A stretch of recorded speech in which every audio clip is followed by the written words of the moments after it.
Marčevska urica pravljic, ki jih redno mesečno pripravljajo v Škocjanski krajevni knjižnici, je bila za velike in male ljubitelje pravljic nekaj posebnega. Ob letošnji 200-letnici rojstva raziskovalca Belega Nila in misijonarja Ignacija Knobleharja je namreč luč sveta ugledala nova slikanica o velikem škocjanskem rojaku z naslovom Ignacij, Bela reka in črni ljudje. Ja, v bistvu pred 2 letoma, ko smo že nekako razmišljali, kako bomo obeležili to 200. obletnico, sem nekako prišla na zamisel, da bi bilo zelo lepo in pač nekaj drugačno, če bi o Ignaciju Knobleharju izdali slikanico.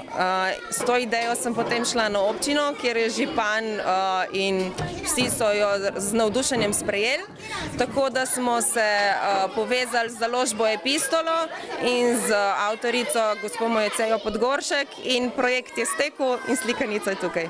Ob letošnji 200-letnici rojstva želijo v Škocjanu ime velikega rojaka, ki je slavo in občudovanje užival že za časa svojega življenja, znova ponesti širom Slovenije, z na urici pravljic premierno predstavljeno slikanico pa želijo zavest o Ignaciju Knobleharju širiti že med najmlajšimi. Ja, tudi zaradi tega sem jaz želela, da se v bistvu ustvari neka slikanica za otroke, ker če bodo otroci s tem rasli, bodo nekako dobili neko zavest, da je treba pač njegovo ime, da je to bil res velik človek in da se ga splača spominjati in da ne utone v pozabo vse, kar je ustvaril takrat. Največ se nam povrne, če vlagamo v najmlajše. Se pravi, že tiste v predšolskem obdobju in pa zgodnjem šolskem obdobju in če njim damo v zavest, da so ti ljudje nekaj prispevali za to, da nam je danes lepo in za to, da smo svoj narod, da smo lahko ponosni na svojo zgodovino in na svojo kulturo, potem je prava pot, da jim pokažemo, kako so nekateri pred nami orali ledino in kako smo danes lahko ponosni, ker na zgodovini temelji naša sedanjost in pa naša prihodnost. Snovanje slikanice, za katero je ilustracije prispevala Daša Simčič, je bila vse prej kot lahek zalogaj, poudarja avtorica Mojceja Podgoršek. Za otroke se mi zdi najbolj zahtevno pisati, ker otroci so zelo kritični in hitro prepoznajo, ali je nekaj resnično oziroma se pretvarjaš ali si iskren. Ignacij, Bela reka in črni ljudje je bila zelo zahtevna slikanica oziroma kar cel projekt. Zaradi tega, ker je bilo potrebno najprej raziskati življenje in delo Ignacija Knobleharja. Jaz priznam, da nisem poznala Knobleharja, preden sem se lotila tega projekta, tako da sem se posvetovala tudi precej v Slovenskem etnografskem muzeju, obiskala razstavo, prebrala kar nekaj literature in ko sem imela vse te podatke, sem potem izluščila tisto, kar se mi je zdelo pomembno in kar lahko predstavim otrokom in bodo otroci tudi to razumeli. Mladi bralci bodo skozi slikanico spoznali življenjsko pot Ignacija Knobleharja, ki hkrati razodeva dobro premišljeno poanto zgodbe.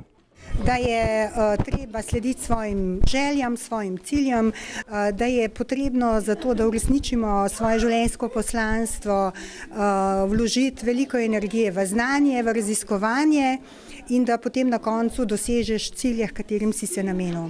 Najmlajši so na vselej dobro obiskani urici pravljic z velikim zanimanjem prisluhnili premierni predstavitvi slikanice, za katero sta doživeto poskrbeli vodja Škocjanske krajevne knjižnice in avtorica več kot 130 pravljic. Med drugim sem še posebej ponosna na velike Slovence, se pravi, napisala sem tako zgodbo o Prešernu, o Trubarju, o Ivanu Cankarju, o Ivani Kobilci, o Danetu Zajcu, tako da nastajajo novi projekti, trenutno delam o Almi Karlin, tako da dela nikoli ne zmanjka za ustvarjalce.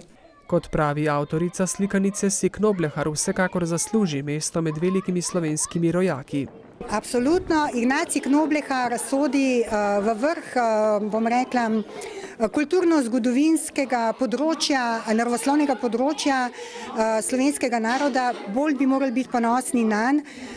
Treba je povedati, da tujci v času Knobleharja so hoteli prevzeti njegovo delo in si ga prilastiti, ker Slovenci nismo tako močni, ne kot narod, ne kot zavest slovenska ni tako močna, da bi se borili za tisto, kar je naše. In skrajni čas je, da taki Slovenci, ki so v zgodovinskem in kulturnem prostoru nekaj prispevali, dobijo svoje mesto. In Ignacij Knoblehar je dejansko eden izmed teh, ki si zaslužijo vso pozornost. Nenazadnje je Nil največja reka na svetu in da je bil Ignacij Knoblehar tisti, ki je v bistvu prvi raziskal tiste dele, ki so bili do takrat neraziskani, na to pa res moramo biti ponosni.